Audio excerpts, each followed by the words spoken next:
আসসালামু আলাইকুম গাইস, আশা করি আপনারা ভালো আছেন, আমিও ভালো আছি। অনেকদিন পরে আসলে দেশ নিয়ে একটা ভিডিও করা আর কি।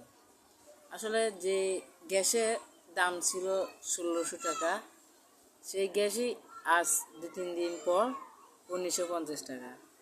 তাহলে 2 দিন আগে 3 দিন আগে যে গ্যাসগুলো ছিল সেগুলো 3 দিন পর কীভাবে এত টাকা বেড়ে গেল, এটা আমার একটা প্রশ্ন। আসলে দেশে মনে হয় না সিন্ডিকেটদের মতো শক্তিশালী কোনো দেশ, মানে শক্তিশালী কোনো দল আছে। আসলে আমাদের এই বাংলাদেশে যদি যদি শক্তিশালী কোনো দল থাকে, সেটা একমাত্র সিন্ডিকেট দল।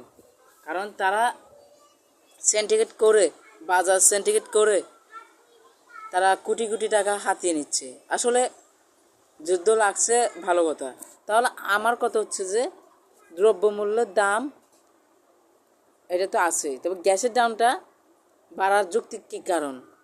আসলে 2-3 দিন আগে যে গ্যাসগুলো স্টকে ছিল সেগুলো তো এখনও আসে না বাইরে থেকে। যেগুলো নতুন করে আমদানি করা হবে এবং যদি দামে বা বেশি দামে কিনা হয়, সেগুলো বেশি দামে বিক্রি করতে পারে, আমি মানি। কিন্তু যে গ্যাসগুলো স্টকে ছিল বা আছে সেগুলো কিভাবে 1950 টাকা বিক্রি হয়? আসলে ভাই, আমাদের সাধারণ জনগণের কথা সবাই, আসলে যেই ঘটনা সত্যিকার অর্থে একটু ভাইরাল হয় সেটাই চারদিকে, সেটা নিয়ে সমালোচনা হয়। আর এমন কত হাজার হাজার অভিযোগ আছে যেগুলো উপরের মহল মানুষরা কখনো দেখেই না। আসলে একটা সিলিন্ডার গ্যাসের দাম 1950 টাকা, এটা কি আসলে যৌক্তিক কোনো কারণ আছে কিনা জানি না। আসলে দেশে সিন্ডিকেট ভরে গেছে। আমলও সিন্ডিকেট ছিল, এখন বিএনপি সরকার আছে, এখনও সিন্ডিকেট আছে। আসলে এই সিন্ডিকেট কবে মুক্ত হবে এই বাংলাদেশ থেকে? সিন্ডিকেটটা কবে, সিন্ডিকেটদের একটা দল যে আছে সেটা কবে নির্মূল করা হবে, সেটা আমার জানার খুব ইচ্ছে। আর আপনাদের এলাকায় আসলে গ্যাস সিলিন্ডারের দাম কত একটু জানাবেন।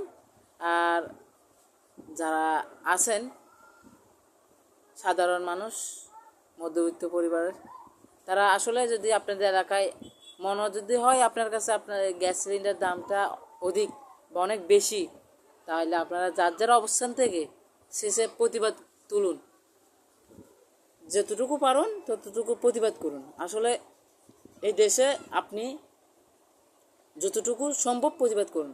নবীন শোরুম, সেও যতটুকু পারছে প্রতিবাদ করে সে একদিন প্রেস মিডিয়া করে দেশ ত্যাগ করছে। আসলে এই দেশে সিন্ডিকেটরাই শক্তিশালী, আমরা সাধারণ মানুষ তাদের কাছে জিম্মি মনে হয়। কারণ তারা ইচ্ছা মতোই দাম বাড়িয়ে নিচ্ছে।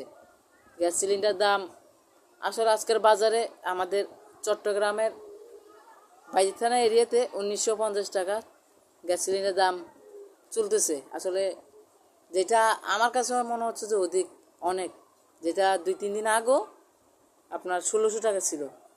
এত দাম বলার বাইরে, এত খুব অল্প সময়ের ভিতরে যে এত দাম বাড়বে, সেটা আসলে আমার কাছে যৌক্তিক মনে হয় না।